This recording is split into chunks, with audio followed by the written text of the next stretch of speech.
cikakken suna. Sunana Amina Muhammad wanda aka fi sani da Amina Amal.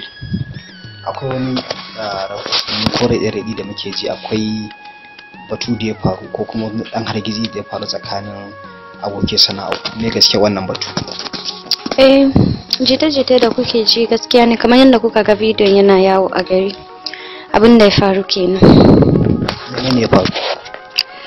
Ni na yi posting ne, ban kira sunan kowa ba a industry.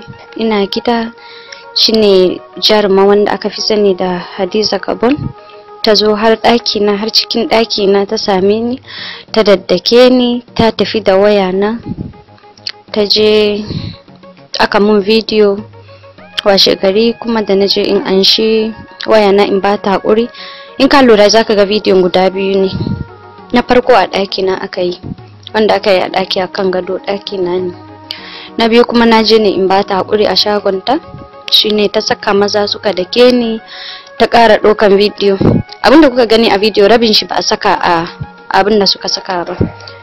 Saboda me ba a sa ba? Saboda muninsa ko saboda me? Saboda muninsa yayi yawa. Don har maza sun dake ni, har wani direban Gabon din ma mai suna Hashim ya cire takalmin shi ya daki fiska na da shi. Da zaka lura zaka ga fiska na ya dan yi ja ta wuraren nan, to takalmi ne aka cire aka daki ni da shi. Ne sauro ya ce menene tabbacin wannan abin, tunda wata batu ne na in kadan an je gaban kotu za a nemi shaidar cewar bayan ita ga wasu har maza sun dake.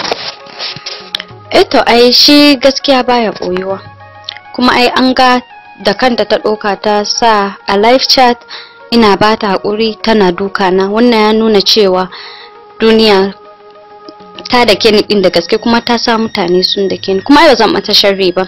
Ina da hotunan da aka lokacin, in ka lura zaka ga nan kebul ne a jikina da ta sa yaranta suka dake ni da shi. Ina da mark a fiska na, shi ma takalmin ne da aka dake ni da shi. So duka ina da wannan evidence din. To wai menene ma ya hada ku tun farko? Ni ba abin da ya hada ni da ita. Babu abin da ya hada ni da ita. Wancan chat da kika ce kin ce ba suna ba kya ganin shine musabbabin wannan rikici na ku? To ai ni ban kira suna ba, kuma har yanzu ban kira sunan kowa ba. Wancan chat ya kunsa? Ni na saka nayi magana. Kawai nayi magana ne, ban kira wanda nake magana da ita ba. Kawai ina ganin zarguwa ne, kamar na ɗan adam ne ya saka kawai ta zo ta ɗauki mataki har gida ne. Akwai zargi da ake cewar kamar ta neme ki, me gaske wannan batu? Ni dai har yanzu ina ƙara faɗa cewa Gabon bata neme ni ba, kuma ni ban ce ta neme ni ba. Babu wani takun saka a tsakaninku ko a baya? Babu. Inda kuka haɗu ba ku taɓa wani takun saka a tsakaninku ba? Babu shi. To da kike ganin ya ja ta miki wannan cin zarafi da kike zargin ta yi miki? Ake zargin ta yi miki? Ai a cire ma maganan zargi, idan ana faɗan zargi sai ga kaman ƙarya ne. Ba zargi bane, zahiri ne. To cin zarafi dai ta riga ta yi mu. Kamar yadda ta ɗauki law a hannunta ta hukunta ni, to ni kuma kenan law ga wanda bai san. Kaman kasa Hausa bai shi sosai ba yanzu. Okay, doka kamar yadda ta ɗauki doka a hannunta ta dake ni, ta zo har gida ta dake ni, ta tafi da wayana, ta mun abin da take so, ta sa maza suka dake ni, to ni kuma na samu waɗanda za su fi mun haƙi nan Allah ya.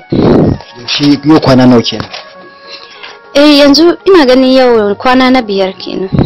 Kina so ki ci duk da kasancewar kamar kawace a garin ki ko kuma abokin sana'a ki ci, ba za ki yadda ba kenan? Ai da ta ɗauke ni a matsayin ƙawa ko ƙanwa ko abokiyar sana'a, da ba za ta mun abin da ta yi mun ta saka a duniya ba. Wani mataki za ki ɗauka? Babu mataki da zan ɗauka, iya dai za a bi mun haƙƙina ta hanyar da ya dace. Ta wace hanya ke? Ta hanyar da ya dace, ta hanyar hukuma ne ko ta hanyar doyoyi ne ko ta ina ne ma dai za a bi mun haƙƙina. A ƙarshe menene fatanki?